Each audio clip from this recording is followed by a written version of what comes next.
Hello friends, your welcome on our channel commerce का बादशाह। तो यहाँ पर हमने हमारी बैंकिंग की यूनिट को स्टार्ट किया हुआ था।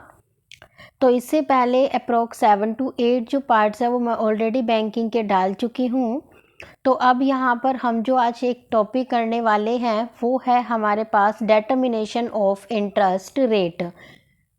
यानी कि जब भी हम बैंक की बात करते हैं तो जो हमारा बैंक होता है, अगर वो हम सेविंग अकाउंट उसके अंदर ओपन करवाते हैं तो हम ओपन किस लिए करवाते हैं? ताकि हमें उसके बदले पैसे मिले, इंटरेस्ट मिले। मान लो मेरे पास 2 लाख रुपए थे और मैंने क्या किया, उसे जाकर बैंक में जमा करवा दिया। अब डिपॉजिट करवाया तो बैंक मुझे उसके ऊपर क्या देगा? लोन, मतलब कि उसके ऊपर मुझे इंटरेस्ट देगा।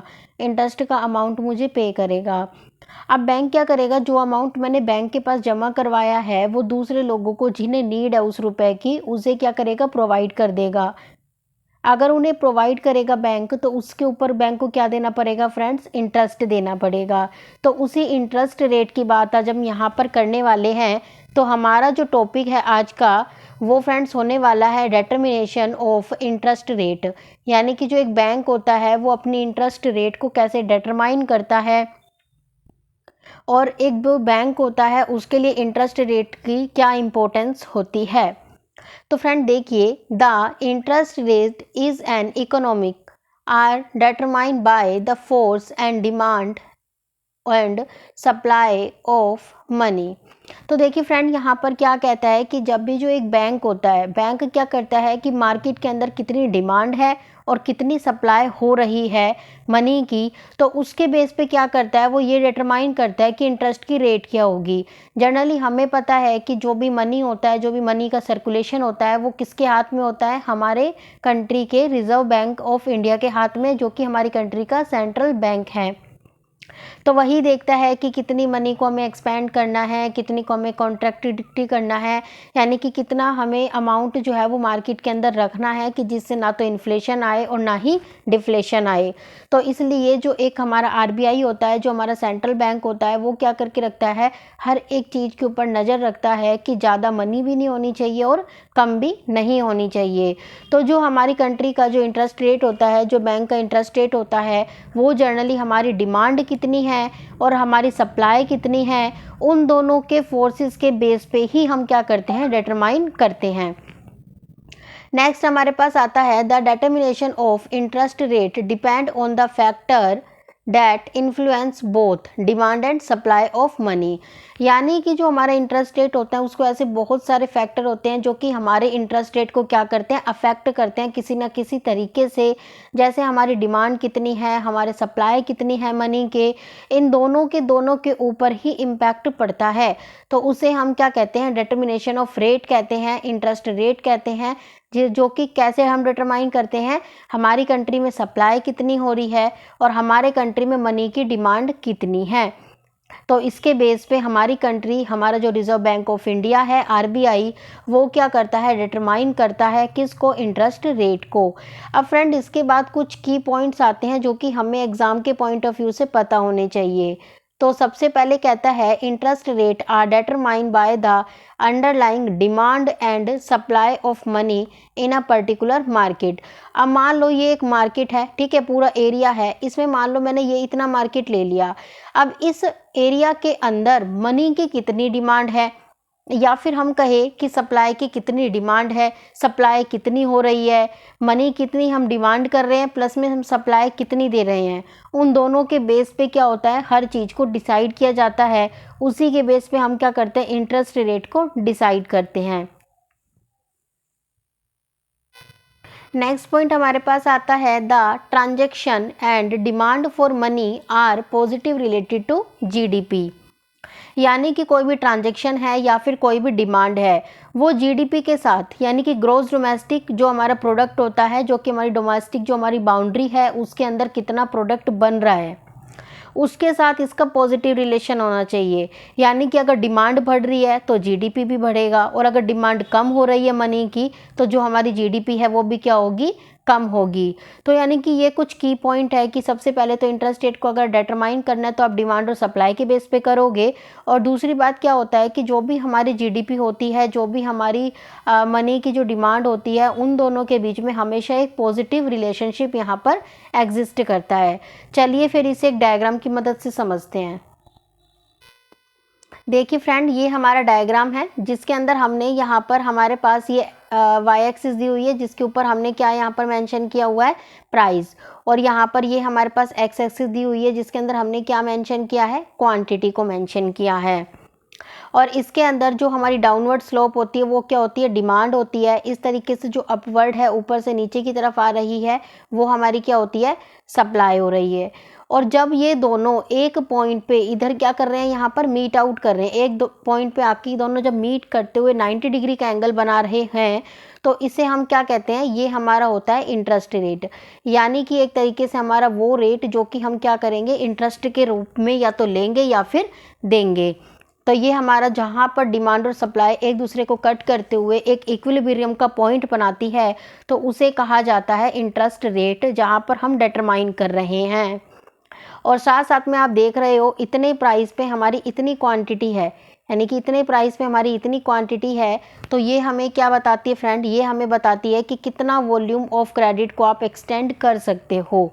यानी कि आपका जो भी क्रेडिट आप देना चाह रहे हो उसे किस हद तक आप क्या कर सकते हो, एक्सटेंड कर सकते हो। तो ये जो है वो बेसिकली हमारा क्या होता है, ये बेसिकली हमारा डायग्राम है किस चीज़ का, कि जो भी हमारा डिमांड और जो भी हमारा सप्लाई है उसका ये हमारा एक तरीके से डायग्राम है जो कि हमें सारी चीज़ शो करता है। पर फ्रेंड, इसके अंदर एक बात और ध्यान रखना कि जब भी आप इंटरेस्ट रेट को डिटरमाइन करने की बात करते हैं तो जो बैंक होता है ना, वो हमेशा प्राइस टेकर होता है, प्राइस मेकर नहीं होता। तो यहाँ पर जो हमारा फर्स्ट पॉइंट आता है वो क्या होता है कि जो बैंक है हमारा वो प्राइस टेकर है, वो हमारा जो है वो प्राइस को मेकर नहीं होता। क्योंकि जो हमारा प्राइस बनाने वाला है वो हमारे मार्केट की डिमांड, मार्केट की सप्लाई, इसको देखेंगे और उसके बाद एक प्राइस को डिसाइड किया जाएगा और उसी को ही बैंक को क्या करना पड़ेगा, अडॉप्ट करना पड़ेगा। एंड सेकंड पॉइंट हम कहते हैं कि जो प्राइस रिस्क होता है, जिसके अंदर जो हमारा प्राइस रिस्क होता है और जो हमारी री इन्वेस्टमेंट होती है, उनके ऊपर भी हमें क्या करना पड़ता है, ध्यान देना पड़ता है। क्योंकि हम क्या चाहते हैं कि जो हमारी रिटर्न है, यानी कि अगर हमने कहीं पे पैसा लगाया है और उसके ऊपर जो हमारी रिटर्न आनी है तो वो हमारी रिटर्न काफ़ी ज़्यादा आनी चाहिए। तो इसी भरोसे हम क्या करते हैं, पैसे को इन्वेस्ट करते हैं। तो ये ऑल ओवर एक तरीके से स्ट्रक्चर था कि कैसे हम डिटरमाइन करते हैं इंटरेस्ट रेट को। तो इसके बाद अब हम बात करने वाले हैं कि जो भी हमारा इंटरेस्ट रेट को जो हम डिटरमाइन करते हैं तो उसका मेन ऑब्जेक्टिव क्या होता है।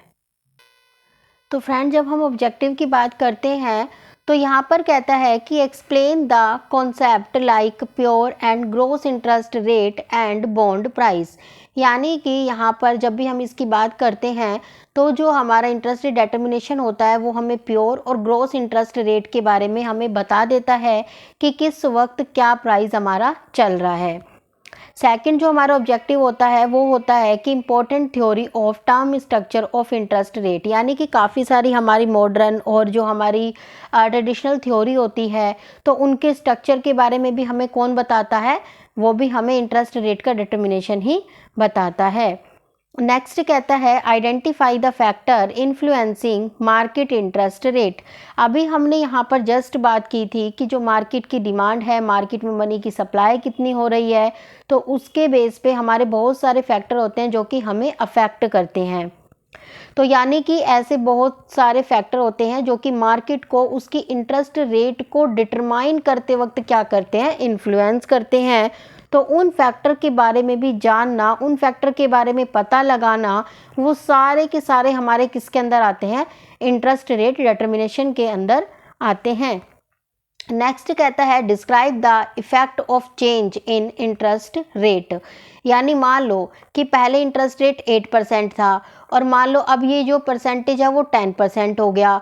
तो यानी कि जो 2% का इंक्रीमेंट आया है उसका रीज़न क्या है, वो चेंज कैसे हुआ, क्या चीज़ का इफ़ेक्ट उसके ऊपर पड़ा जिसके कारण वो चेंज हो गया।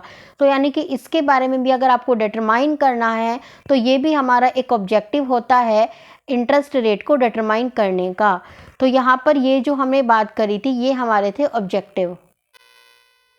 यहाँ पर फ्रेंड हमने बात करी है कि जो हमारी ग्रोस इंटरेस्ट रेट है, तो यानी कि ग्रोस इंटरेस्ट रेट क्या होता है।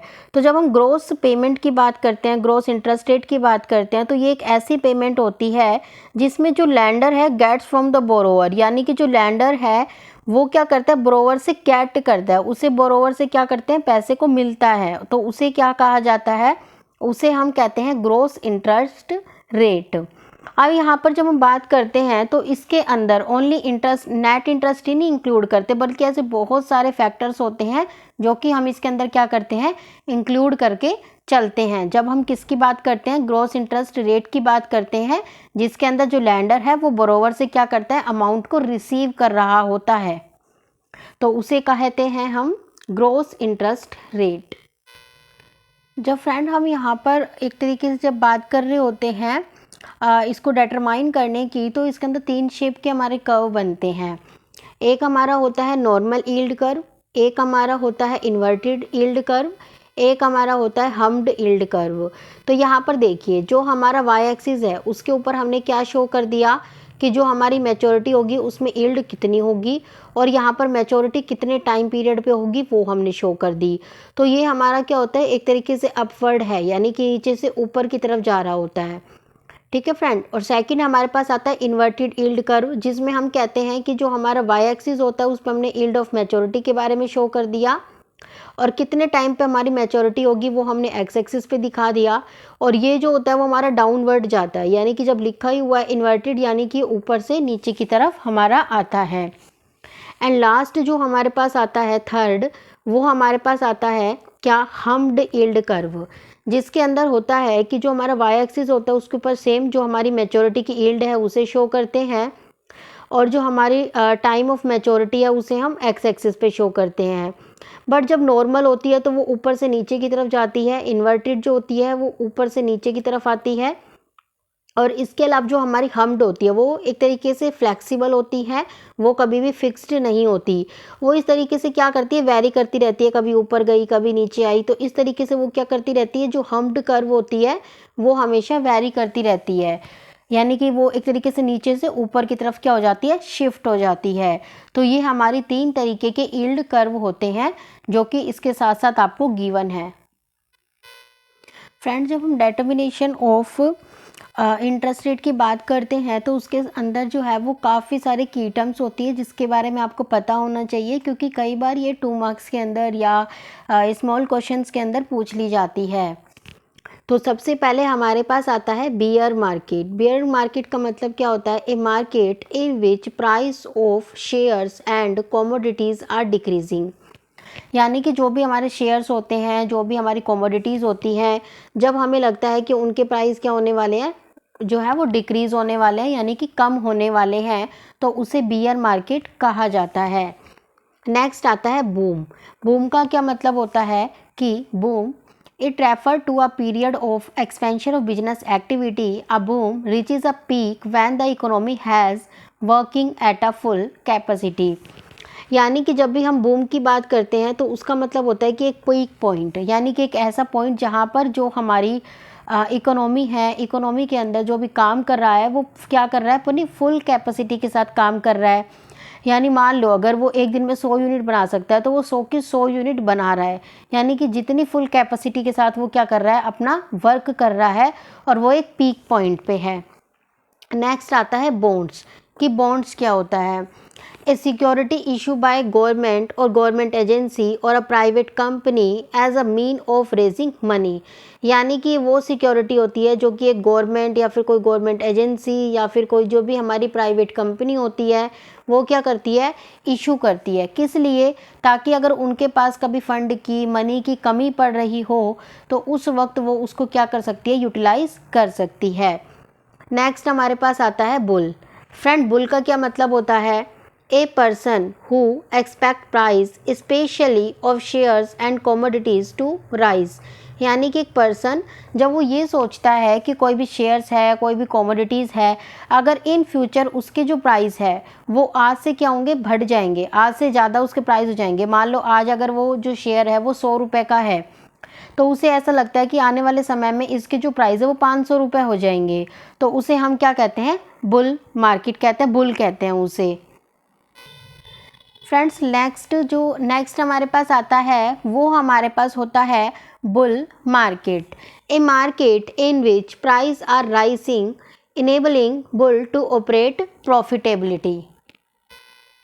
यानी कि जो हमारे प्राइस है वो क्या हो जाएंगे, इंक्रीज हो जाएंगे, राइज अप हो जाएंगे, ताकि हम हमारी जो प्रॉफिटेबिलिटी है उसको भी क्या कर पाए, ऑपरेट कर पाए।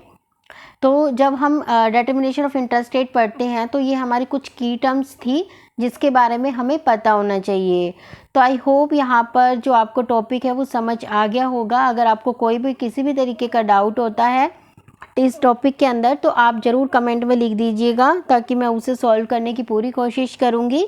अगर आपको मेरे चैनल अच्छा लगता है, मेरी वीडियो पसंद आती है, तो मेरे चैनल को सब्सक्राइब कीजिएगा, लाइक कीजिएगा और अपने फ्रेंड के साथ शेयर बिल्कुल कीजिएगा। Thank you.